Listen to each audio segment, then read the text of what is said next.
Debt Free TV, in association with getoutofdebtfree.org.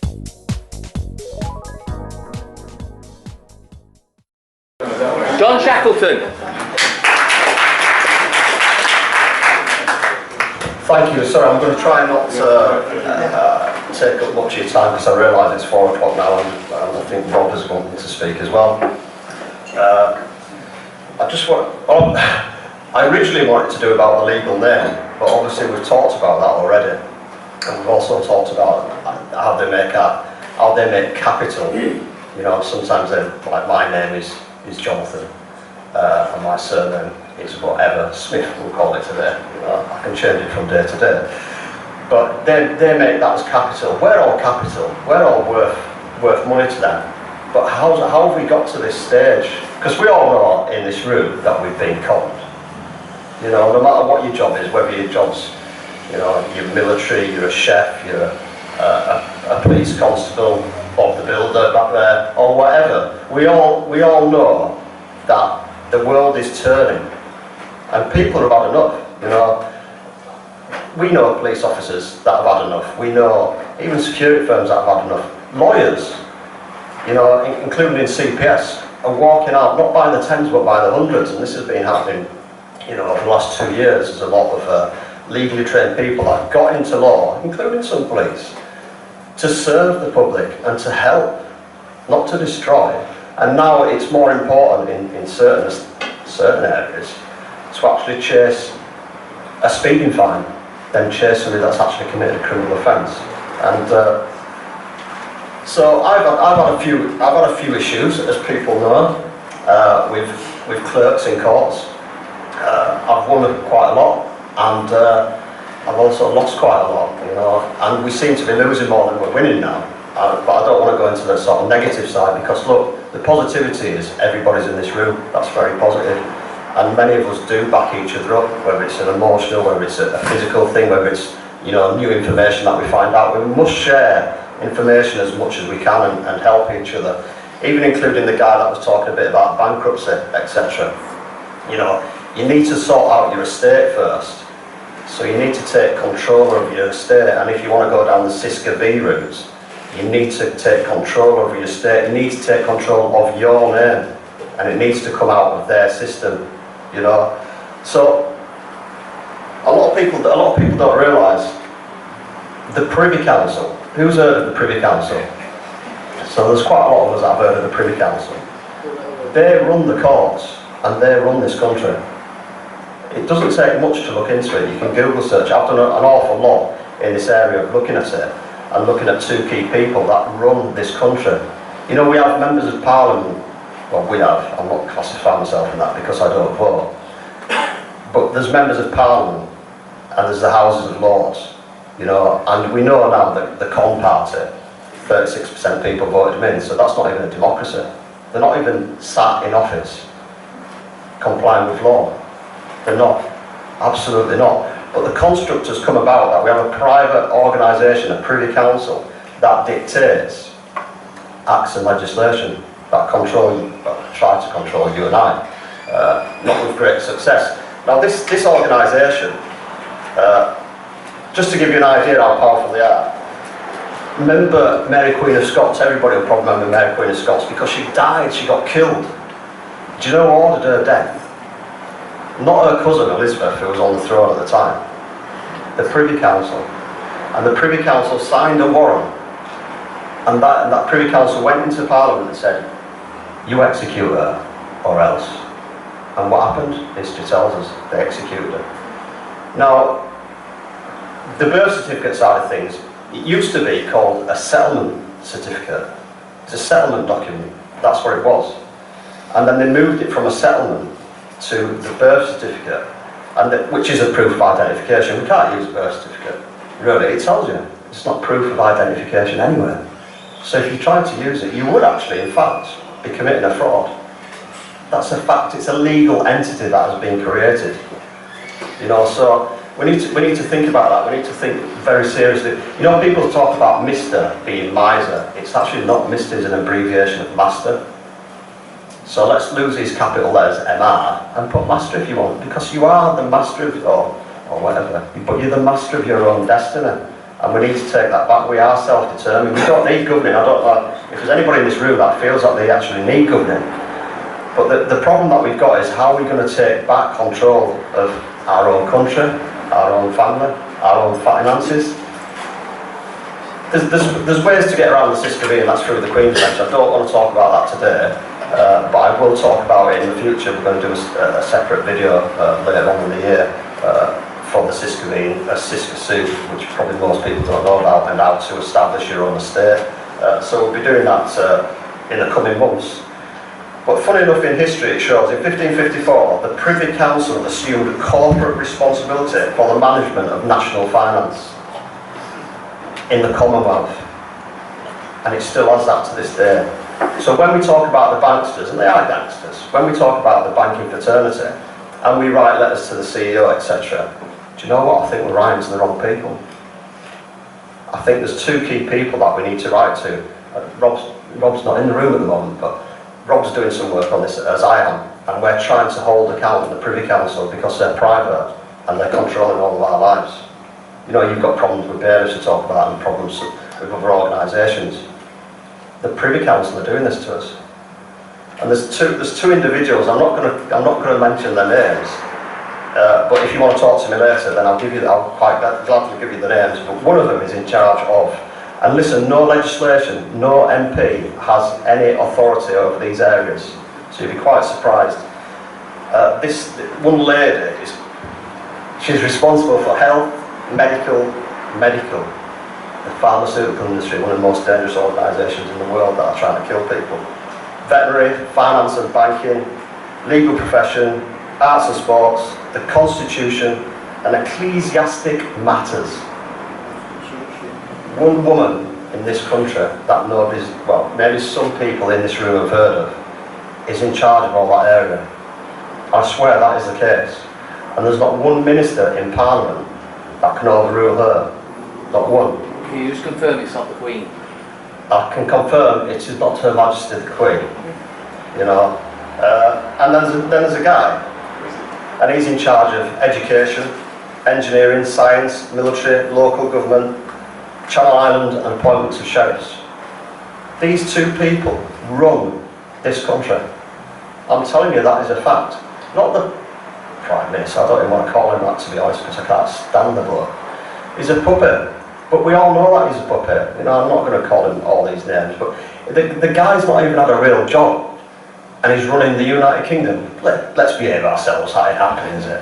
Come on, let's behave. It is not happening at all. You know, what they're trying to do is liquidate assets, because it's coming, the stage is coming now where I know we're being attacked, trust me, I really do know we're being attacked, and some of us are getting serious threats, but it's because we're getting somewhere, and we're getting to that stage where they are collapsing. Not even like mainstream papers. I used to write for one of the papers when I was a journalist, but even some of these mainstream newspapers now, they're bringing out stories that are showing what the truth is, and the truth is out there, and it's easy to find, and we need to support one another. That's very, very important. You know, people always talk about love and light. Love does extinguish all, you know, and it protects us. So we need to have that. We need to gain that positivity. There's so much negativity. I mean, I don't spend as much time on Facebook, only because, well, I communicate with my kids through it, but only because there's so much negativity. This, that, and the other. Do you know, the positivity is each one of us in this room that are living and breathing, and we need to take back that body, that flesh that we are, and take away and destroy this corporation, because corporations kill. Corporations will take your money, as much as you all know. If you look on the Privy Council, now let me just go back a second. The Judicial Committee of the Privy Council is the highest court in the land. The Supreme Court. 12 people run that. So this Privy Council is protected by the 12 most powerful people in the Commonwealth. That's a fact. The 12 most powerful. Now think of that. So like when we're writing letters, and you know, hundreds of people and sometimes thousands of people go down to Parliament or do marches. Do you know, if we did that in writing instead to these key people and put the pressure on them, and you know, I'd ask you to please do that and put the pressure on these different areas. And you know, I can write a letter and get whatever signatures like I've done recently this year, but we need to do it individually. You know, it's no good that 5 of us are fighting when 5,000 of us can. When you write, don't protest or petition. Exactly. No. You reject. Don't plead. Do not plead. Yeah. That's what government does. It doesn't petition or protest. No. It rejects. Exactly. And that's what we've got to do. Same language. Yeah. We're not pleading, yeah? Absolutely. We're giving notice. This is our country. This is, if you like, our birthright. We don't own it, but it is our birthright. And we need to regain that and take control of that. Yeah, as I said, in 1554 they took corporate responsibility. So we're talking the Privy Council, not the bankers. We're writing letters to these bankers. Who's getting anywhere? Is anyone who's getting anywhere? People being evicted, dragged out of their homes, you know, friends of ours, and it's happening constantly. So I do believe, and I'll probably get myself in a minor spot of trouble. We need to go. I don't mean aggressively, but we need to go towards this Privy Council. Say, who the hell are you? Who do you think you are? Who do you think you are? Like, you've got to give me a certificate to tell me that I can drive, or a certificate to tell me that I'm born. Are I here? Are I proof that I'm living? Can I not talk and think with my own mind? Is that not proof enough? You know, and we really need to take the fight to them, but as peaceful people, but saying, enough's enough. And like different people in this room are doing, write these letters. And if you're not good at writing letters, get somebody to help you and construct it properly. Get somebody to proofread it, you know, and hit them with it. We need to do these campaigns, you know, on a monthly basis. These individual people that are running this country, and it's a fact. You know, and if anybody wants the names of these people, I'll tell you later. I mean, I'll tell Mark anyway. Mark might put it on the video, who knows. I know what it's like. It's a bit cheeky, Simon. But that's really it. That's what I was going to go on a little bit about the clerks and why the clerks have got so much power. There's clerks in council offices and there's clerks in courts. Don't be confused that these magistrates are making the decisions, because they're not. Every time you go into a court, you'll see one person who's probably the busiest person there, and you know they'll have 2 screens. One of the screens will have financial figures on it, because courts are banks. They're not places of justice, and you will not find justice in there. You know, I've been in court quite a few times, and they would suggest maybe that I've had criminal activity because I'm trying to help people. In fact, a good friend of mine got CS sprayed, unfortunately, and got assaulted, and I tried to stop that, and we both ended up in court for it. And it's wrong. You know, if I assault somebody, it's wrong. And if I've got a uniform on, it's still wrong. It's not right. You know, and the construct of this has been a Privy Council that are protected by the Supreme Court, you know, across the Commonwealth, across the entire Commonwealth. You know, people think that they've split the Commonwealth up and the UK don't, well, the UK corporation don't own India, you know, don't own certain Channel Islands. It's a joke, they do. You know, why should a man or a woman go to work and work their backside off and give 20, 30, 40% of their energy, of their money, to a corrupt organisation? Why should you? Bearing in mind that the CISCV probably has got a fair few million quid in it, that's yours. And that joinder on top of that is your parents and your grandparents. There's an awful lot of money there. And who's got it? The elite. They're living in a grand castle with a nice swimming pool, or we're having to work, well, some of us are having to work our backsides off and pay tax on everything, petrol, fuel, cars, etc, etc. But again, we need to be careful, we need to protect one another, we need not to create any joinder with these guys. And I know it's difficult, I'm not stood here saying, yeah, just don't go to court, nothing will happen. It will happen. If they can get money out of you, it'll happen, and they'll come after you. And the only way we can resolve this situation is as community. I mean, we have a beautiful community where we live. You know, we're mad as a box of frogs, but we all get on well, and we look after one another. And if we spread that little fire and we do stand together as communities with one another, be true, honest and honourable, that's very, very important. then we will extinguish their fire, because we'll create our own. It'll be a hell of a lot bigger. Jade? Do you know anything about the law that says we can't be taxed unless we're in a state of war? Do you know anything about that? It's only an obligation. Well, it's not even an obligation to pay tax. There's no law that states that you actually have to pay tax. Taxation originally was all about war, to raise money for wars. But guess who was behind that? You know, I've got the date here actually, funny enough. Oh, I might have now.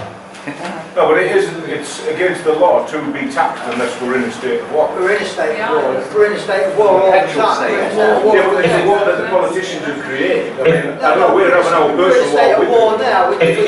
If you check out in 1544, again the Privy Council started creating armies. Why? To go to other countries and steal their wealth as well, you know, and that's what they did. And in terms of what you're saying about war, you know, and yeah, we are occupied.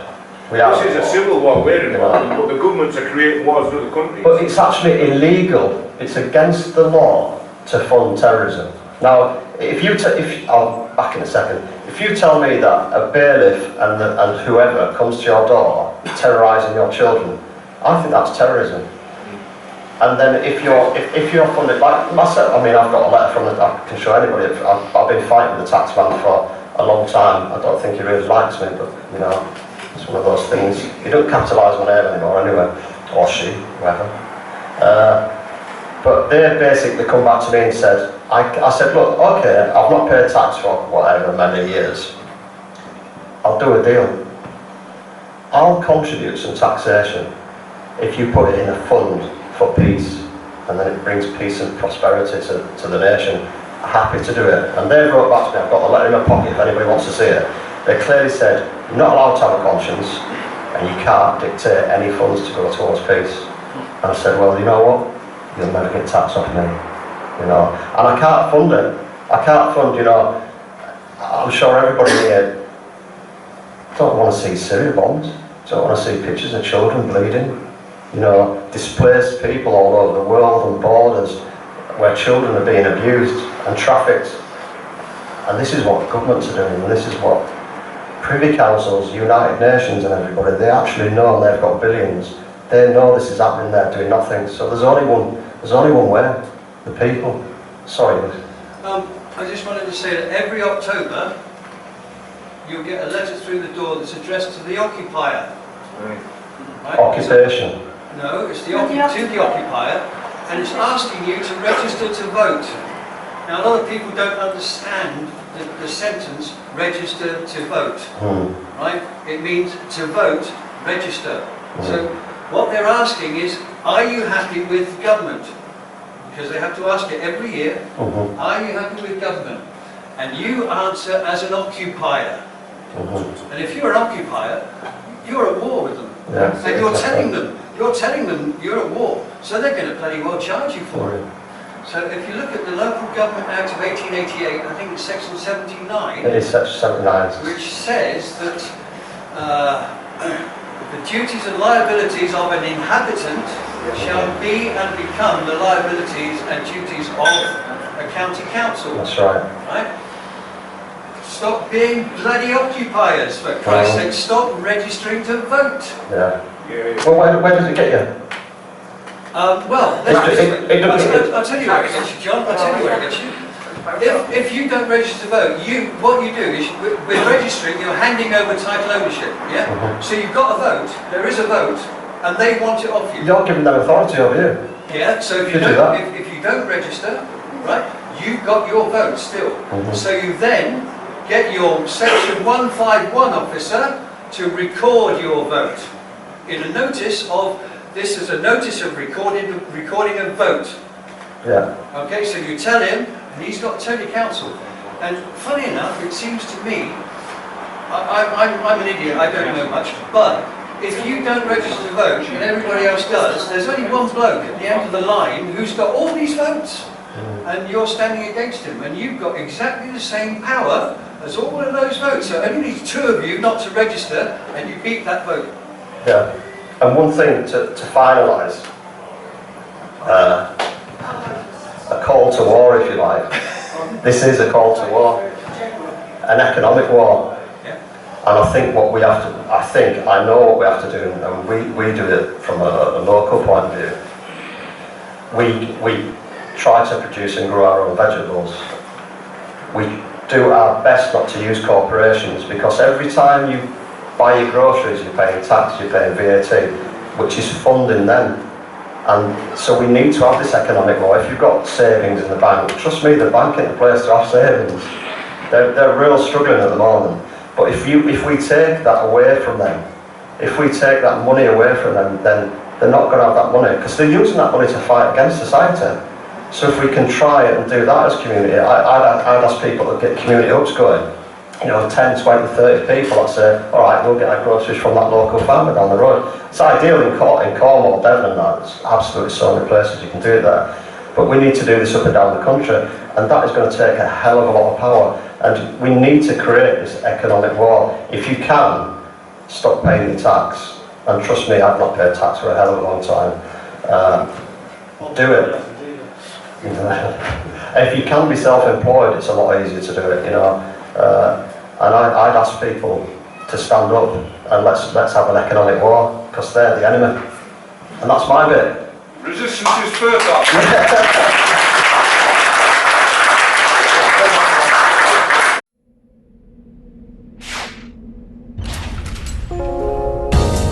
Debt Free TV, in association with GetOutOfDebtFree.org.